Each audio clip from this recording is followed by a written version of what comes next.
এবার একটু শান্তিতে বসে খাবো বাবা।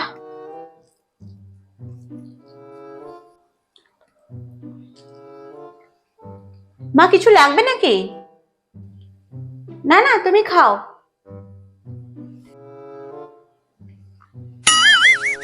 বৌমা, এই বাসনগুলো কি এঁঠো? হ্যাঁ মা, আপনি রাখুন, আমি খেয়ে নিয়ে সব পরিষ্কার করে দেবো। ঠিক আছে। এই তরকারিটা ফ্রিজে ঢুকিয়ে দিই। ঢুকিয়ে রাখবো, আমি খেয়ে উঠি। বলছি ফুলকপিটা কখন থেকে জলে পড়ে আছে, আমি ঝাড়িয়ে দিই?